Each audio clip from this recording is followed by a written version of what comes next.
자, 이제 두 번째 시간은 306페이지 부동산 거래 신고 절차예요.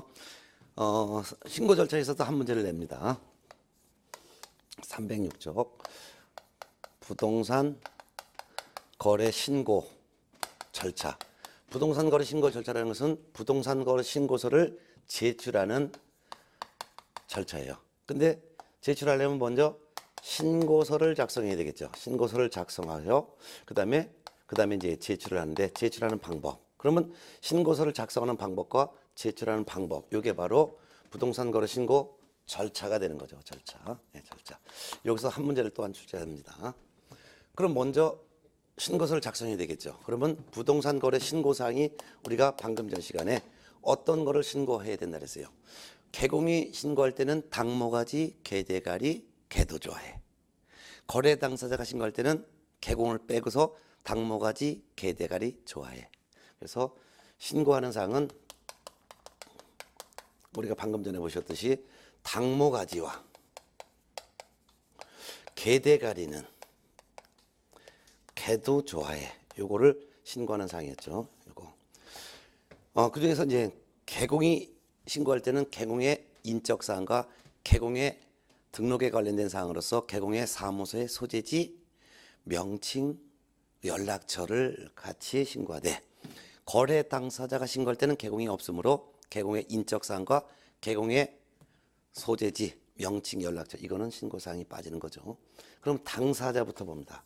이 당사자의 인적 사항을 신고한다. 자, 부동산 거래 신고서라는 서식에 요 당사자를 기록해서 제출한다 이거죠. 당사자가 만약 A가 매도인이고 B가 매수인이라면 매도인과 매수인의 성명, 주민등록번호를 신고하겠죠. 특히 이 부동산 거래 신고는 내국인, 외국인 다 적용하는 거죠. 한국 사람, 외국 사람 다 적용하는 거예요. 근데 만일 참고적으로 외국인이 매수를 할 때는 이때는 외국인이 우리나라의 부동산 등을 왜 취득하는지 취득하는 목적에 해당되는 것도 추가로 신고합니다. 즉 외국인의 외국인 등록번호를 신고하는 것. 당사자 인적사항 중에서 외국인이 우리나라에서 살고 있다는 것을 증명할 수 있는 외국인 등록번호가 있어요. 그래서 외국인은 외국인 등록번호. 이게 바로 인적사항이 되는데 이 등록번호뿐만 아니라 외국인이 매수할 때는 플러스 매수를 하는 용도가 뭔지도 신고하는 거예요.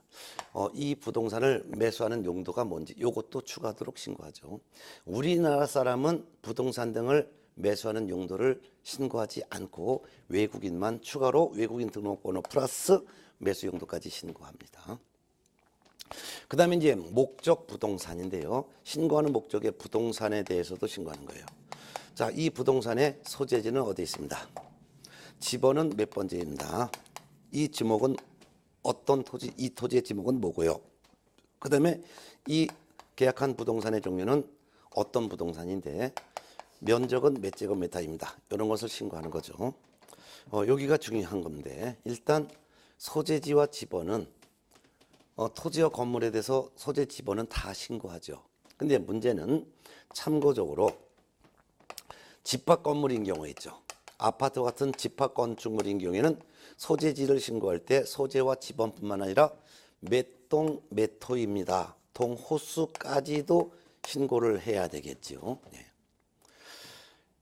지목은 뭐 알겠고요. 뭐 이 토지를 매수했는데 이 지목이 임야입니다. 농지입니다. 이런 거. 근데 이 종류는 이 계약한 부동산이 토지일 수도 있고 건물일 수도 있어요. 부동산 또는 부동산을 취득할 수 있는 권리일 수도 있죠. 권리. 그러면 토지라면 이 토지는 어떤 토지입니다. 그 다음에 건물이라면 이 건축물은 주택입니다. 공장입니다. 상가입니다. 뭐 이렇게. 주택인 경우라 하더라도 이게 집합 건축물입니다. 단독 건축물입니다. 이런 거 상세하게 신고해야죠. 부동산을 취득할 수 있는 권리로서도 입주권입니다. 분양권입니다. 이런 거를 정확하게 신고해야 되겠죠. 자, 면적도 신고하는데 이 면적은 실제 계약 면적을 신고하는 거예요. 실제 계약을 한 면적. 근데 면적 중에서도 토지와 단독 건물 같은 경우는 그냥 그 토지의 면적, 단독 건물이면 연면적 신고하면 되겠죠. 그런데 중에서도 집합 건축물인 경우는 어떡할까요? 집합 건축물이면 자기만 쓰는 면적을 신고해야 되겠죠. 그래서 공용 면적까지 신고하는 것이 아니라 자기만 쓰는 면적, 우리는 전용 면적이라고 하죠. 그래서 전용 면적 몇 제곱미터입니다. 이렇게 신고하는 거죠. 네. 이런 거. 근데 집합 건축물이 아니라 일반 건축물일 수도 있죠. 집합 건축물을 제외한 나머지 건축물을 일반 건축물이라고 불러요. 이런 것들은 연면적을 신고하는 거죠. 연면적. 차이점을 꼭 기억해 두세요. 집합 건축물이면 지만 쓰는 전용 면적이다. 이걸 갖다가 집합 건축물인 경우 공용 면적과 전용 면적 합산액 하면 틀리다 이거 얘기 아니에요. 그래서 공용 면적은 신고하지 않고 전용 면적만 신고한다는 그 차이점을 꼭 알아두셔야 돼요. 그래서 집합 건축물은 전용 면적을, 일반 건축물이면 연면적을, 이걸 꼭 구분해서 알아두셔야 되는 거죠. 자, 그다음에 이제 개, 당모가지 개대가리 할 때 개는 계약한 날짜, 몇 년 몇 월 며칠 계약했다, 중도금 지급한 날짜와 잔금을 지급한 이러한 일자를 신고합니다. 그건 어렵지 않죠. 근데 이 대금이 중요합니다. 대금, 거래 대금. 근데 이 거래 대금은 실제 거래 가격을 신고하는 거예요. 실제 거래 가격을 신고해야 됩니다. 만약 실제 거래 가격이 5억 원입니다. 그러면 5억에 매매 거래한 것입니다. 이렇게 신고하는 거죠. 그런데 주의할 것은 둘 이상의 부동산을 함께 거래할 수 있어요. 둘 이상의 부동산을 함께 거래할 수 있죠. 이럴 때는 각각의 금액을 신고해야 됩니다. 각각의 금액. 예를 들어서 단독 건물을 매매 거래했다. 그럼 이거는 건물이에요. 밑에는 토지. 근데 우리나라는 토지와 건물을 별개의 부동산으로 봐요. 따라서 건물에 대해서도 별도로 이전 등기해야 되고 토지에 대해서도 별도로 이전 등기해야 돼요. 따라서 합쳐서 5억 원의 매매 계약을 했다 하더라도 토지 건물 합쳐서 매매 5억에 했습니다. 이렇게 신고하면 안 돼요. 왜냐면 건물에 대해서도 이전 등기할 때 금액이 나와야 되고 토지에 대해서도 이전 등기할 때 토지 금액이 얼마라고 등기해야 되죠. 그렇기 때문에 각각의 금액, 예를 들면 건물은 3억 원이고요. 토지는 2억 원입니다. 이렇게 각각의 금액을 신고하는 거지 둘 이상의 부동산에 합산 금액을 신고한다 하면 틀리다는 것을 유념하셔야 돼요. 합산 금액이 아니라는 거예요. 각각의 금액을 신고해야 된다는 거 꼭 차이점 알아두셔야 되겠죠. 이런 게 시험에 잘 나와요. 특히 이 부동산의 종류가 토지, 건물 같은 경우는 이렇게 각각의 금액을 신고하면 되는데 문제는 분양권, 입주권일 때는 어떻게 하냐 이게요. 그래서 분양권일 때는 분양 금액을 신고하는 거예요. 분양 금액을 신고하는 것이지 지금까지 납입한 금액, 프리미엄 이거 아니에요. 중개 보수 계산할 때는 분양 금액은 보수 계산할 때 전혀 고려하지 않고 분양권자가 지금까지 납부한 납부액에 프리미엄을 합산한 금액을 기준으로 중개 보수로 계산하죠. 그렇지만 부동산 거래 신고할 때는 분양 금액을 신고하는 거예요. 그 이유는 등기부에 분양 금액이 등기되기 때문이죠. 그래서 프리미엄 이런 것은 전혀 고려하지 않는다라는 거. 기납입액 이거를 신고하는 것이 아니라는 거. 분양 금액을 신고한다는 거죠. 자, 그럼 입주권 어떨까요? 입주권. 입주권에 대한 거래라고 한다면 일단 권리 가격이 있겠죠? 권리 가격. 즉 재개발조합, 재건축조합으로 지정되면 그 지역에 입주권 하나씩 주죠. 그리고 추첨기에 추첨하죠. 당첨이 됐어요. 당첨이 됐을 때 내가 10평짜리 토지를 갖고 있는 재개발 지역에 토지를 갖고 있는 내가 당첨은 60평짜리 로얄층이 당첨됐어요. 10평짜리 땅 갖고 있는 사람에게 60층짜리 로얄층 아파트를 줄 리가 없죠. 그렇기 때문에 추가 공사 부담금을 더 내야 되죠. 그래서 추가 부담금이 있어요. 그래서 추가 부담금을 합산 금액을 신고하는 거예요. 합산 금액을 신고하는 거지 권리 가격만 신고하는 것이 아니다. 추가 부담금을 포함시켜서 신고해야 된다. 이런 것들을 잘 알아야 되겠죠. 예. 그래서 분양권은 분양 금액을, 입주권의 경우에는 권리가격과 추가 부담금을 합한 금액을 실제 거래 가격으로 신고해야 된다는 것이죠. 예, 그거 알아둬야 되겠죠. 그 다음에 이제 요거 같은 것은 거래 당사자가 신고하건 개공이 신고하건 필수 신고 사항이고, 요 개도 좋아요. 요거는 있을 경우에만 신고하는 거예요. 즉 개업 공인중개사가 신고할 때는 개공의 인적사항, 개공의 인적사항이니까 개공의 성명, 주민등록번호 뿐만 아니라 개공의 등록에 관련된 사항이니까 개공의 사무소의 명칭은 뭐다, 그 다음에 사무소의 소재지는 어디에 있다, 사무소의 연락처는 어떻다, 이런 것도 같이 신고하도록 되어 있습니다. 그렇지만 거래 당사자가 직거래 했을 때는 개공에 관련된 사항은 신고할 사항이 아니겠죠. 그 다음에 계약의 조건이나 또는 기한을 별도로 정했다면 조건 기한도 신고하죠. 예를 들면 토지거래 허가를 받을 조건으로 계약을 했다든가, 농지 취득 자격증명을 발급받은 것을 조건으로 계약을 했다든가 하면은 이러이러한 조건입니다. 이런 것도 신고해야 되겠죠. 이런 걸 다 정확하게 이제 부동산 거래 신고서라는 데다가 기재를 하는 거예요. 기재를 해서 이거를 제출하는 거죠. 이거 제출하는 거예요. 그럼 이 제출을 할 때 이 신고서를 다 작성했으면, 그래서 이게 부동산 거래 신고서라고 가정할게요. 그러면 부동산 거래 계약 신고서라는 서식에 개공이 신고할 때는 당모가지 개대가리 개도 좋아해. 거래 당사자가 신고할 때는 당모가지 개대가리 좋아해. 이거를 다 기록한 거죠. 이렇게. 그래서 만일 거래 당사자가 직거래했다라고 한다면 당모가지 개대가리 이건 필수 신고사항. 그 다음에 개는 개공에 대한 인적사항과 사무소 명칭, 소재지, 연락처는 신고사항이 아니죠. 거래 당사자가 직거래했을 때니까. 이럴 때는 계약의 조건이나 기한일 때는 조건 기한. 이것만 기록을 해서 만일 당사자가 A가 매도인이고 B가 매수이라면 A, B 이 두 사람 다 공동으로 신고서에 서명하거나 또는 슬래시 합니다. 또는 날인합니다. 이게 바로 공동신고라는 뜻이죠. 공동신고. 이거를 제출하는 거예요. 이거를 제출하는데 그중에서 한 사람이 제출하는 거예요. 함께 제출하면 찢어진다 그랬죠? 예. 누구한테 제출한다면 신고관청에다 제출하는 거예요. 신고관청이란 부동산 소재지 시군 구청장, 부동산 소재지 시장이나 군수나 구청장한테 이를 제출하는 거죠. 이때 제출을 이 신고관청을 방문해서 제출해도 되지만 또는 그렇지 않고 인터넷 즉 전자문서로 제출해도 상관없습니다. 그럼 신고를 받은 신고관청은 신고 내용을 확인하겠죠.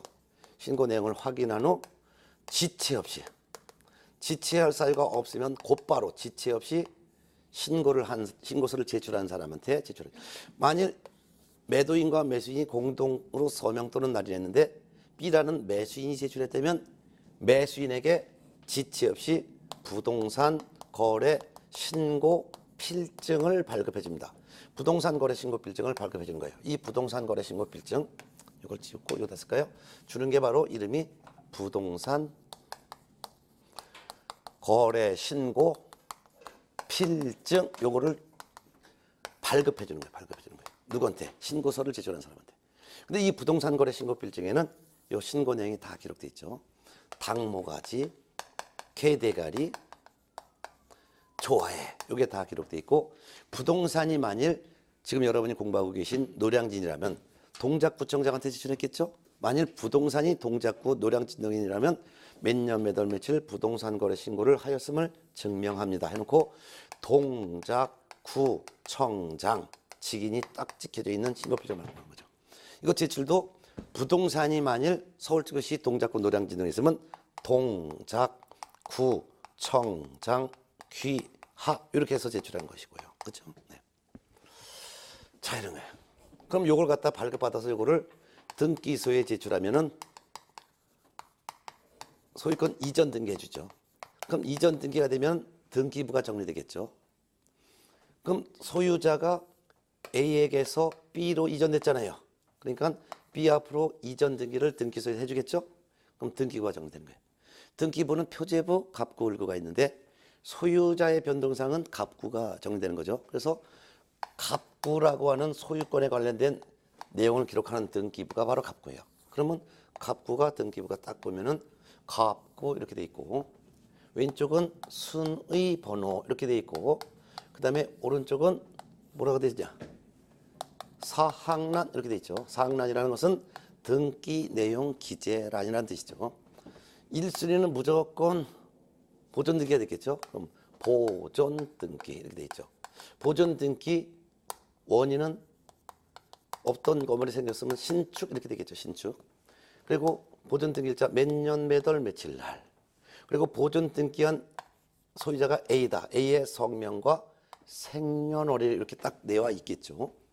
근데 소유자가 A에서 B로 바뀌었잖아요. 그러니까 등기부가 정리된다는 것은 바로 등기 순위가 2번 이렇게 된다는 것이죠. 그리고 등기원은 등기 이름은 이전 등기 이렇게 되는 거죠. 그리고 이전 등기 한 사람 B 이렇게 되는 거죠. B의 성명과 생년월일, 주민등록번호까지 나오는 건 아니고 생년월일까지 나오는 거예요. 그러니까 주민등록번호 앞자리만까지 나오는 거예요. 뒷자리까지 나오면 뭐 전부 개인 신변이 다 노출되니까. 그리고 원인이 나오겠죠. 원인은 매매가 되겠죠. 매매. 그리고 매매 금액이 나오는 거예요. 5억 원의 매매했으면 5억 원 이렇게 나오죠. 등기 일자가 언제다라는 거, 몇 년 몇 월 며칠 날 이렇게 딱 나오는 거죠. 네. 그래서 등기부만 보더라도 A가 갖고 있는 부동산을 B로 이전했구나. 그 이전 이유는 매매를 통해서 이전했구나.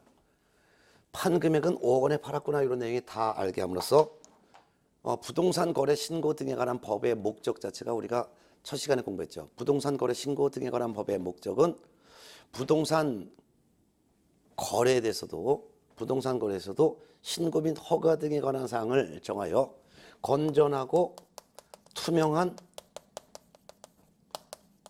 부동산 거래 질서가 확립됨으로써 국민 경제에 이바지함을 목적으로 한다 그랬죠.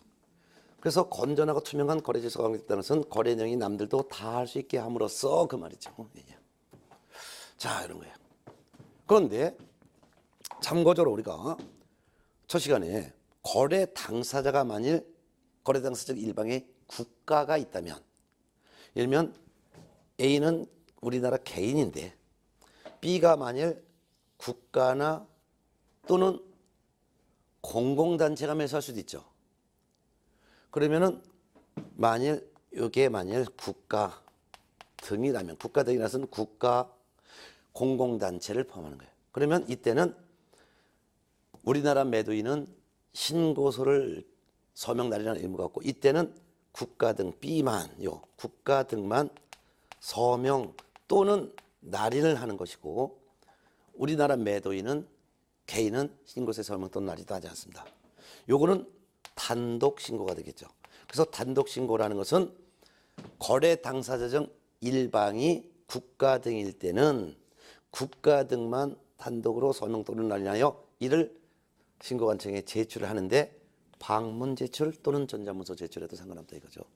그러면은 부동산 소재지 시군구청장은 신고필증을 지체 없이 발급해 주는 거죠. 지체 없이 발급해 주고, 요걸 등기소에 내면은 이전 등기가 되는데, 이전 등기 B는 뭐 예를 들면 우리나라 국가 중에서도 만일 강남구청장이면 강남구청장 이렇게 나오는 거죠. 만일 공공기관 중에서 한국토지주택공사가 매수했다면 이전 등기한 소유자는 한국토지주택공사 이렇게 나오겠죠. 이렇게 나오는 거죠. 예. 자, 그런데 이와 같이 직거래했을 땐 거래 당사자가 공동으로 서명 또는 날인하여 그중 한 사람이 제출하는 게 이게 원칙인데, 그런데 거래 당사자 중 한 사람이 신고서에 서명 또는 날인을 거부했어요. 이게 바로 공동신고를 거부하는 경우도 있어요. 예를 들면 매도인과 매수인이 신고서에 공동으로 서명 또는 날인해야 되는데, 매도인이 서명 또는 날인을 신고서에 거부를 했다면 이때는 어떻게 하냐? 이때는 그중 한 사람이 예를 들어서 A가 거부했다면 이때는 다른 한 사람, 누구예요? B라고 하는 매수인이 단독으로, 한 사람이 단독으로, 이때는 단독으로 1인이 제출을 할 수도 있습니다. 그러면은 이 공동신고를 거부한 매도인 A에 대해서는 어떻게 했냐. 이거 신고를 60일 하지 않았을 때는 500만 원 이하의 과태료 떨어지잖아요. 그러니까 신고관청은 과태료를 부과하기 전에 먼저 공동신고를 거부한 매도인에게 확인해봐요. 야, 매도인 너 매수인이 혼자 신고세 서명 또는 날인하여 제출을 했는데 얘가 그러기를 네가 신고세 서명 또는 날인을 거부했기 때문에 매수인 혼자 서명 또는 날인했다는데 그게 맞냐? 이렇게 신고관청은 이걸한테 확인해보는 거예요. 확인해봤더니 A가 진짜 신고세 서명 또는 날인을 거부했어요. 그러면 거부한 게 맞다면 이 A에 대해서는 500만 원 이하의 과태료를 부과하게 되는 거죠. 자, 이렇게 보는 거예요. 그런데 참고적으로 이번에는 똑같은 건데 부동산 거래계약 신고서예요. 자, 똑같이 해볼게요. 이번에는 똑같은 건데 부동산 거래 신고서인데 누구냐면 개업 공인중개사가 매매계약서를 작성해서 구입했다면 이때는 당모가지 개대가리 그다음에 뭐까지 들어갈까요? 개도 좋아해. 개공의 인적사항과 개공의 사무소의 소재지 연락처 명칭도 같이 기재하여 이를 제출하는 거예요. 이런 경우에는 개공이 매매계약서, 예를 들어서 갑이라는 개공이 매매계약서를 작성해 보였다면 개공만 신고서에 당모가지 개대가리 개도조화를 작성하여 개공만 서명하거나 또는 날인하여 이를 개공이 신고관청에다가 제출하는 거예요. 이때 제출은 방문해서 제출해도 되고 또는 전자문서 즉 인터넷으로 제출해도 됩니다.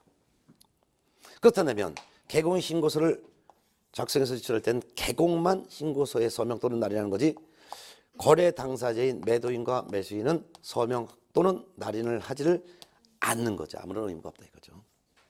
그런데 개공이 만일 공동으로 갑이라는 개공과 을이라는 개공이 공동으로 중개하여 신고할 때는 공동 개공이 함께 서명하거나 또는 날인을 합니다. 그렇지만 제출은 그중 한 사람이 제출하는 거예요. 한 사람이. 같이 제출하면 찢어지니까. 그래서 제출하는 거예요. 제출하는 거죠. 네. 이렇게 보면 되겠습니다. 그러면 신고를 받은 신고관청은 신고 내용을 확인한 후 지체 없이 신고필증을 발급해줘요. 개공에게 주겠죠. 그럼 개공은 신고필증을 받아서 매수인에게 전달하면 매수인은 신고필증을 등기소에 제출하여 이전 등기하는 거죠. 그럼 등기부에 이 같은 내용이 딱 등기가 되는 것이죠. 이게 바로 부동산 거래 신고서 작성하여 제출하는 방법이에요. 여기까지 이 문제에서 이 내용에서 한 문제를 출제되는 게 거의 해마다 나오는 거죠. 그럼 한 문제 맞힌 거예요. 그 외에 아주 한 5, 6년마다 한 번씩 별도로 한 문제가 더 나오는 경우도 있어요. 그런 경우는 아주 5, 6년 만에 한 번씩 나오는 것은 뒤에 나와요. 네. 그래서 지금 설명드린 것은 이 309페이지부터 310페이지까지 공부했어요. 자, 그 다음에 311페이지는 검증체계 구축 및 신고필증 발급인데 요거는 한번 넘어가서 312페이지를 한번 보도록 할까요? 312페이지 양가로 1번 부동산 거래 가격의 검증체계 구축 운영봅니다. 반가로 1번 검증체계 구축 운영. 부동산 거래 가격의 검증체계 구축 운영이라는 말은 전국의 부동산 가격 시세표를 만들어 놔야 됩니다. 그 말이에요. 왜냐면 부동산 거래 신고를 받은 신고관청은 얘가 신고한 게 진짜 사실대로 신고한 것인지 탈세할 목적으로 거짓으로 신고한 건지 이거를 판단해 봐야 돼. 근데 판단하려면 주변 시세가 어느 정도 형성되어 있는지를 알고 있어야지만 검증을 하겠죠. 그래서 부동산 거래 신고를 받은 시군구청장인 신고관청이 신고 내용이 적정한지 그렇지 않고 부적정한지를 검증할 수 있도록 국토교통부 장관이 전국의 부동산 가격 시세표를 만들어놔야 되는데 이를 부동산 거래 가격의 검증 체계의 구축 운영이라고 합니다. 그래서 반거래 1번 검증 체계 구축 운영 이거는 누가 하냐? 국토교통부 장관이 부동산 거래 가격의 검증 체계를 구축 운영해야 된다. 국토교통부 장관 요것만 밑줄 치시기 바랍니다. 이를 시군구청장은 공정하고 투명한 부동산 거래 질서를 확립하기 위해서 부동산 거래 가격의 검증 체계를 구축 운영하여야 한다. 틀려요. 부동산 거래 신고를 받은 신고관청이 검증을 하기 위해서 검증 체계를 구축해서 운영시키는 것은 국토교통부 장관이 하는 거다. 이렇게 알아둬야 되겠죠. 또한 동그라미 2번 볼게요. 국토교통부 장관은 부동산 거래 가격 검증 체계 구축을 위하여 신고관청에 신고가격의 적정성의 검증 결과 또는 신고 내용의 조사 결과 등에 대한 자료를 제출할 것을 요구할 수도 있다라는 거. 그다음에 반가로 2번 신고필증 발급에다가 별표해 놓으시기 바랍니다. 신고를 받은 신고관청은 신고 내용을 확인한 후 지체 없이 신고필증을 발급해 주는데 그거보다 더 중요한 것은 오른쪽에 313페이지 꼭대기 있는 거. 동그라미 2번 부동산 등의 매수인은 신고인이 신고필증을 발급받은 때는 부동산 등기 특별조치법에 따른 검인을 받은 것으로 봅니다. 검인을 받은 것으로 본다는 것은 신고필증을 발급받았으면 이것만 제출하면 이전 등기한다는 뜻이에요. 그렇기 때문에 별도로 검인을 받을 필요가 없어요. 그래서 신고필증을 발급받았을 때는 부동산 등기 특별조치법에 따른 검인을 받은 것으로 본다. 검인을 받은 것으로 의제받는다. 아주 중요하니까 알아두세요. 그러니까 이전 등기할 때 별도로 계약서에 검인 도장 찍을 필요는 없다 그 말이죠. 그 다음에 313페이지 신고 내용의 조사. 이런 거는 가볍게 이해만 하면 됩니다. 1. 신고 내용의 보완 등의 요구. 그 다음에 동그라미 2번 자료 제출 요구 이런 것들이 있고 그 다음에 동그라미에서 한번 신고 내용의 조사 및 조사 내용의 보고 내용 이런 거를 지금부터 하나씩 좀 설명드릴게요. 요거 뭐냐면은 자 부동산 거래 신고를 누구한테 제출한 거예요? 신고관청한테. 신고관청한테 이 부동산 거래 신고서를 제출했어요.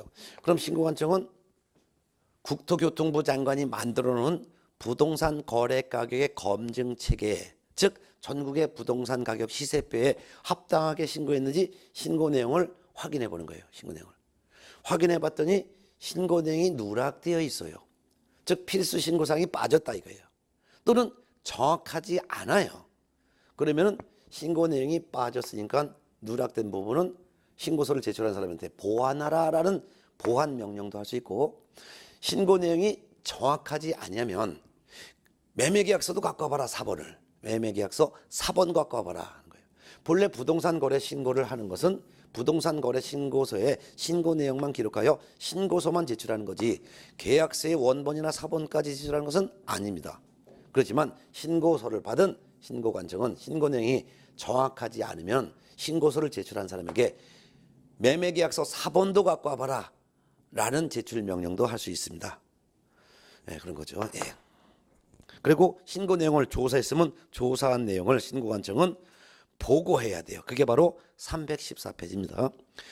조사 내용의 보고 읽어볼게요. 신고 내용을 조사한 경우 신고관청은 조사 결과를 특광도지사, 특별자치도지사 포함해서 시도지사에게 보고해야 됩니다. 그래서 조사한 내용을 위에 있는 시도지사에게 보고를 해야 돼요.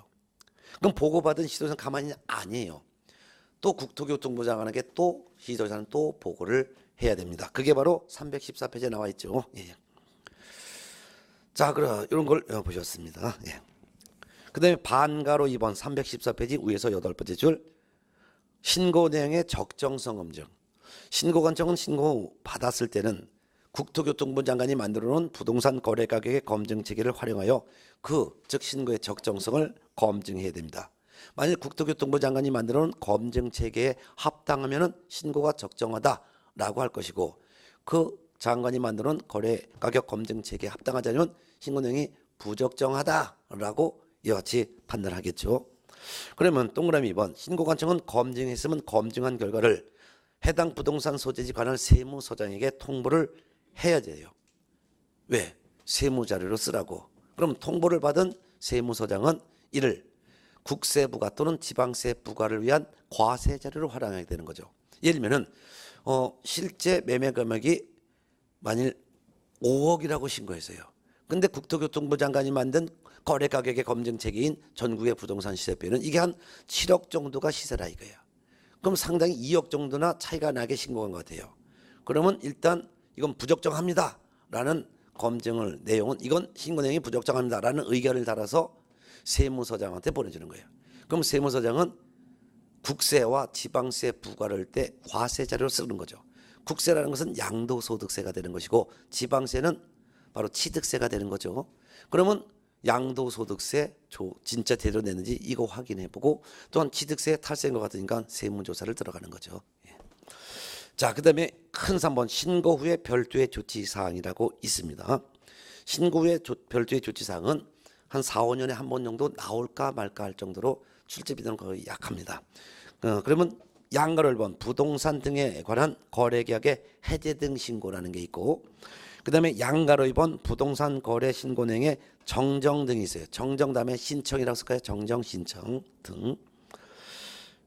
정정 등이라는 것은 정정 신청과 그 다음에 오른쪽에 보면은 양가로 3번 양가로 3번 나오고 양가로 3번 부동산 거래 신고 내용의 정정 등이라고 또 나와 있는데 정정을 갖다가 그걸 변경이라고 고쳐놓으시어요. 예, 오타가 나왔네. 저도 지금 써봤네요. 교재 315페이지 위에서 6, 7, 8, 9번째 줄 양가로 3번 315페이지 9번째 줄 부동산 거래 신고 내용의 정정 등에서 정정 요거를 갖다가 변경이라고 고쳐주세요. 변경. 네. 자, 그러면은 요 부동산 거래 신고를 한 이후 신고 필증을 발급받았어요. 그러면 등기소에 매수인익을 내면은 이전 등기할 수 있죠. 그런데 이전 등기하기 전에 신고 필증을 발급받았는데 등기소에 제출하기 전에 사정이 변화가 생겼다 이게요. 부동산 거래 신고 필증을 발급받았는데 아직 이전 등기하기 전에 어떤 내용이 있냐면 그 이 매매 계약이 무효 취소됐어요. 즉 매매 계약이라든가 또는 공급 계약, 이 계약이 어떻게 됐냐? 부동산 거래 신고했는데 신고 필증 받았는데 최초 계약한 이 계약이 무효가 될 수도 있고 취소가 될 수도 있고 해제가 될 수도 있어요. 무효 취소 해제가 됐다 이거예요. 이 계약이 없던 일이 됐다 이거예요. 왜? 매도인과 매수인이 매매 계약을 했어요. 매매 계약을 했는데 이 매매 계약이 서로 통정한 거야. 통정. 그럼 이 계약은 무효가 되겠죠. 취소가 됐어요. 즉 매도인이 매수인을 강박을 했어. 사고해서 계약했어요. 그럼 매수인이 계약을 취소했겠죠. 해제했어요. 매도인과 매수인이 이 계약 없던 일로 합의해서 해약을 했다 이거예요. 그럼 이 계약은 없던 일이 됐단 말이에요. 근데 이미 부동산 거래 신고하여 신고필증까지 발급을 받았네. 그럼 어떻게 해요?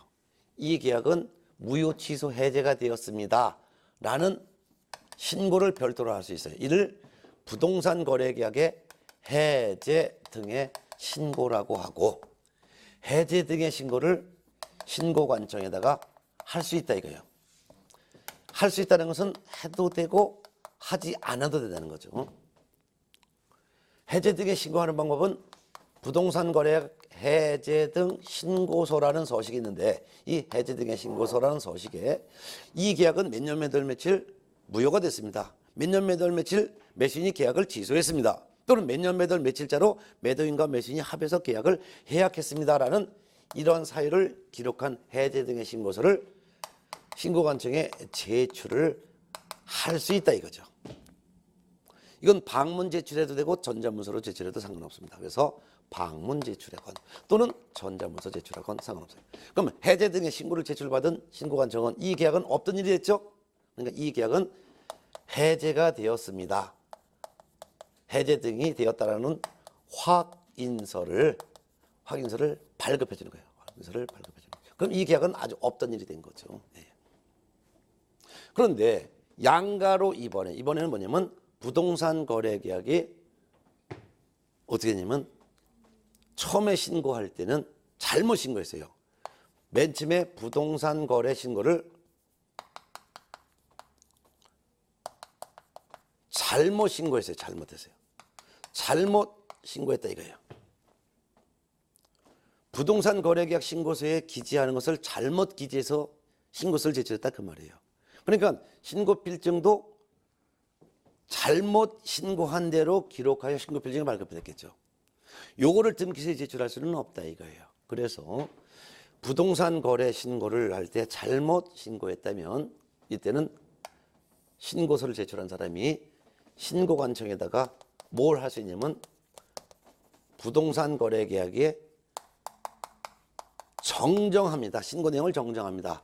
라는 정정 신청이라는 것을 할 수 있습니다. 정정 신청할 수 있다는 것은 부동산 거래 신고서 제출할 때 요 내용이 좀 잘못됐습니다. 요 내용이 잘못됐습니다. 이런 것을 수정 표시하여 발급받은 신고 필증을 그대로 다시 제출.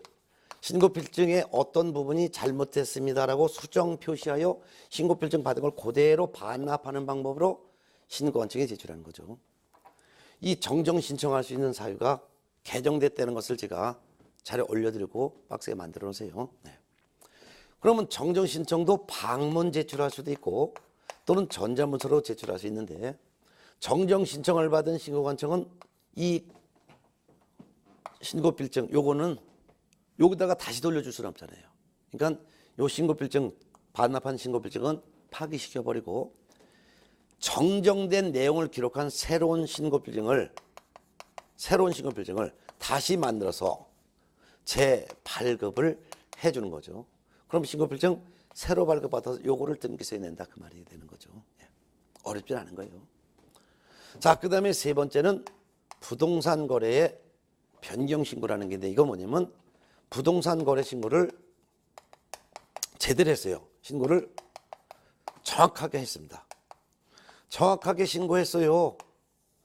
그 신고해서 신고필증 받았다 이거예요. 그런데 문제는 매수인이 등기를 신청하기 전에 자기 앞으로 이전 등기 신청하기 전에 이 계약 내용을 서로 합의해서 계약 내용을 변경했어요. 계약 내용을 합의해서 변경을 했다 이거예요. 변경했다면 이때는 신고관청에다가 처음에 제가 부동산 거래 신고할 때는 이렇게 신고했습니다. 요 내용으로 신고했습니다. 총 거래 금액은 얼마인데 5억이었는데 계약금, 중도금, 잔금은 언제 주기로 이렇게 신고했습니다. 근데 금액을 서로 합의해서 1,000만 원 깎았습니다. 할 수도 있죠. 왜 그럴까요? 계약금만 예를 들어서 1,000만 원 준 상태에서 매수인이 중도금 지급하기 전에 이 부동산 가격이 한 3천만 원 폭락했어요. 지금은 이건 4억 7천이면 살 수 있네. 근데 5억 원에 계약했잖아. 그럼 너무 비싸게 산 거야. 그러니까 매수인은 이거 계약금 자기가 준 거 포기하겠다. 그리고 이 계약 없던 일로 하자 이렇게 했어요. 그랬더니 매도인이 5억에서 그럼 내가 다시 계약 금액을 거래 금액을 좀 내가 빼줄게. 1,000만 원 빼줄게. 2천만 원 빼줄게. 그냥 이 계약 내용대로 그대로 그냥 유지하자 할 수도 있잖아요. 만 이 계약이 파기되면은 매도인이나 매수인은 개공의 잘못으로 그 계약이 파기된 것이 아니므로 매도인, 매수인 전부 다 개공에게 중개보수 줘야 되잖아요. 그렇잖아요. 그러니 그거 금액 조금 빼서 그냥 계약 내용 그대로 유지하자. 단지 금액만 조금 5억에서 얼마 빼고서 그냥 이 계약 그대로 유지하자. 이렇게 할 수도 있잖아요. 그래서 부동산 거래 신고하여 정확하게 신고하여 신고필증을 받았는데 서로 합의해서 계약 내용을 변경했다면 그리고 매수인이 자기 앞으로 이전 등기를 신청하기 전이라면 부동산 거래 신고서를 제출한 거래 당사자나 개공은 뭐 할 수 있냐면 신고관청에다가 부동산 거래의 변경 신고라는 것을 할 수 있어요. 이 계약 내용을 이렇게 합의해서 변경했습니다라는 변경 신고를 할 수 있습니다. 누구한테? 신고관청에다가. 그럼 신고관청은 어떻게 하냐? 변경된 내용에 따른 신고필증을 지체 없이 재발급해 주는 거죠. 물론 변경 신고는 방문해서 변경 신고해도 되고 전자문서로 변경 신고해도 되는데 변경 신고를 받은 신고관청은 변경된 내용에 따라 종전에는 거래 금액이 5억이었는데요. 이걸 합의해서 4억, 9천, 500만 원으로 했습니다. 이렇게 금액이 변경됐다라는 것을 기록한 변경 신고를 할 수 있다 이거죠. 그럼 변경 신고를 받은 신고관청은 변경된 내용에 따른 신고필증을 다시 재발급을 해주는 거예요. 재발급받은 신고필증을 매수인은 등기소에 내서 이전 등기만 하면 된다. 이런 의미를 갖고 있는 거죠. 이런 틀을 알고 있으면 돼요. 그래서 부동산 매매계약 체결하고 60일 이내 부동산 거래 신고서를 작성해서 신고관청에 제출하여 신고 필증을 받았다. 그런데 신고 필증 받았는데 그 이후에 이 계약이 파토났다. 무효 취소 해제됐다. 그러면 해제 등 신고를 할 수가 있고, 해제 등의 신고를 받은 신고관청은 이 계약은 해제가 되었다는 확인서를 발급해 준다. 근데 부동산 매매계약 체결하고 신고서를 작성해서 신고관청에 제출하여 신고 필증을 받았는데 맨 처음에 부동산 거래 신고서를 작성하여 제출할 때 신고 내용을 잘못 기재해서 신고를 하여 신고 필증을 발급받았다. 그러면 어떤 내용이 잘못 기록됐습니다 라고 발급받은 신고 필증에 잘못된 부분을 수정 표시하여 그 신고 필증을 그대로 반납하는 방법으로 신고관청에 정정 신청할 수 있다. 정정 신청을 받은 신고관청은 정정된 내용에 따른 신고 필증을 다시 만들어서 재발급해 준다. 그 다음에 부동산 거래 신고의 변경 신고라는 것은 맨 매매계약 체결하고 계약 내용대로 사실대로 부동산 거래 신고서를 작성하여 제출하여 신고 필증을 받았다. 그런데 매수인이 등기를 신청하기 전에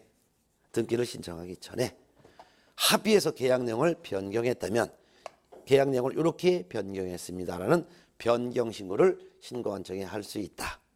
변경 신고를 받은 신고관청은 변경된 계약 내용에 따라 신고 필증을 다시 만들어서 이를 재발급해 준다. 그러면 재발급 받은 것을 등기소에서 이전 등기하는 거다.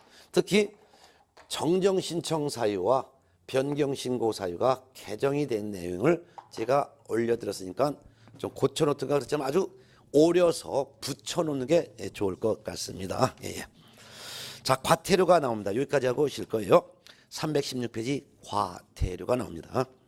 3천만 원 이하의 과태료 이거 있어요. 뭐냐면 부동산 거래 신고를 받은 신고관청은 부동산 거래 신고서를 제출하여 신고 필증을 받은 신고관청은 아무래도 이 매매 금액이 5억이라는 것이 금액은 맞는 것 같은데 이 매수인이 만일 미성년자라고 한다면 이 미성년자가 5억이라는 부동산을 매수했다는 것이 믿겨지질 않아요. 물론 미성년자도 5억짜리 부동산을 매수할 수는 있어요. 그렇지만 직업도 없는 미성년자가 돈이 어디서 나서 5억짜리 부동산을 매수했는지 이게 굉장히 믿겨지지 않는다 이거예요.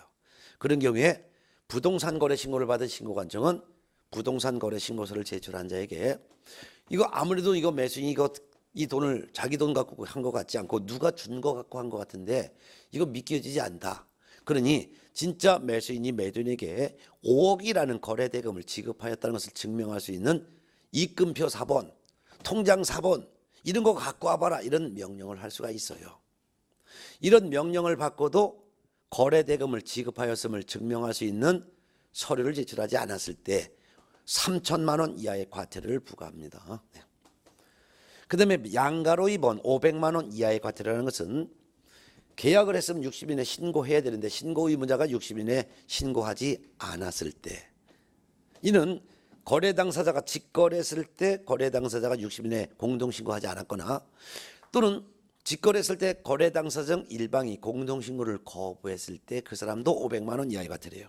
물론 개공이 매매계약서를 작성 교부했으면 개공이 60일 이내 신고해야 되는데 개공이 60일 이내 신고하지 않았을 때도 개공에 대해서 500만 원 이하의 과태료. 또한 개공이 매매계약서를 작성 교부했으면 개공이 신고해야 되는데 거래 당사자가 개공에게 부동산 거래 신고하지 말 것을 요구했거나 또는 거짓으로 신고해 줄 것을 요구했다면 거짓 신고를 요구하거나 또는 신고를 하지 말 것을 요구한 자에게 대해서도 500만 원 이하의 과태료를 처합니다. 마지막으로는 신고관청이 신고를 한 사람에게 거래대금을 지급하였음을 증명할 수 있는 서류 제출해라 했는데 안 냈을 때는 이건 3천만 원 이하의 과태료예요. 근데 신고를 받은 신고관청이 신고 내용이 정확하지 않으면 계약서 사본 갖고 와봐라 이런 제출 명령도 할 수 있어요. 근데 거래대금 지급 증명 서류 외에 다른 서류 제출 명령을 받고도 제출하지 않은 자에 대해서는 500만 원 이하의 과태료를 부과합니다. 양가로 3번 해당 부동산의 취득가액의 100분의 5 이하의 상당한 금액의 과태료를 부과하는 경우 이는 거짓 신고한 자에게는 전부 다가 취득가액의 100분의 5 이하의 과태료가 떨어집니다. 이는 거래 당사자가 직거래하고 거래 당사자가 거짓으로 신고할 건 또는 개공이 계약서를 작성 교부하여 개공이 신고하면서 거짓으로 신고했건 부동산 거래 신고 의무가 없는 자인데도 불구하고 거짓으로 신고했건 상관없이 부동산뿐만 아니라 부동산을 취득할 수 있는 권리에 대해서도 거짓으로 신고했건 이건 전부 다가 거짓 신고한 자는 전부 다가 취득가액의 100분의 5 이하의 과태료를 처한다. 그러면 이거를 전부 다가 시험장에 갈 때까지 기억을 하는데 구분해서 기억하세요. 서류 제출하라는 명령을 받고 제출하지 않았을 때 그 서류가 어떤 거냐? 거래 대금을 지급하였음을 증명할 수 있는 서류인 입금표 사본, 통장 사본 이거 안 냈을 때는 3천만 원 이하의 과태료. 그 외 나머지 위반은 싸그리 전부 다가 500만 원 이하의 과태료. 거짓 신고한 경우는 취득가액의 100분의 5 이하의 과태료. 요것만 정리하고 나머지는 전부 다가 500만 원 이하의 과태료를 부과한다라고 정리하는 것이 좋을 것 같습니다. 318페이지, 19페이지는 부동산 거래 계약 신고서를 작성하는 내용과 작성하는 방법이 있으니까 그것도 꼭 별표를 2개 놓으시고 꼭 읽어보셔야 될 것이고 부동산 거래 신고하면은 신고관청이 신고 내용 확인 즉시 발급해주는 신고필증 서식이 320페이지에 있으며 또한 321페이지에는 부동산 거래 신고하여 신고필증을 발급받은 후 그 매매계약이 무효 취소 해제되었을 때 해제 등의 신고를 한다는 신고서 서식이 321페이지에 있으며 해제 등의 신고를 받은 신고관청은 해제 등의 확인서를 발급해주는 서식이 323페이지에 있으며 324페이지는 부동산 거래 신고를 제대로 했는데 매수인이 등기 신청하기 전에 계약 내용이 변경이 됐다면 부동산 거래계약 이렇게 변경했습니다라는 변경 신고서를 제출하는 서식이 324페이지에 있습니다. 이런 것은 서식은 한번 눈으로 보시고 그중에서 부동산 거래계약 신고서라는 318쪽에 있는 서식은 별표를 2개 놓으시고 눈여겨보실 것을 당부합니다. 자, 그러면은 이번 시간은 여기까지 해서 부동산 거래 신고서를 작성하여 제출하는 절차, 그 다음에 부동산 거래 신고를 받은 신고관청은 신고 내용이 누락되어 있으면 보완하라 명령, 정확하지 않으면 계약서 제출하라는 명령, 또한 나이도 어린 미성년자가 이 부동산을 매수했다는 것이 믿겨지지 않았을 때는 거래 대금을 주었음을 증명할 수 있는 서류가 제출할 명령, 이런 명령을 하고 이를 다 이행했으면 신고필증을 발급해 주는데 요거 제출하면 이전 등기할 수 있는데 뭐 등기하기 전에 매매계약이 무효 취소 해제되면 해제 등 신고할 수 있고 부동산 거래 신고를 처음부터 잘못했을 때는 정정 신청할 수 있고 부동산 거래 신고를 처음엔 잘 했는데 등기 시정하기 전에 계약 내용을 합의해서 변경했으면 변경 신고할 수 있다는 내용, 이런 내용을 구분해서 공부하였습니다. 다음 시간은 326페이지 외국인 등의 부동산 취득 등에 대한 특례 요걸 간단히 하고 335페이지 토지거래 허가제를 공부하도록 하겠습니다.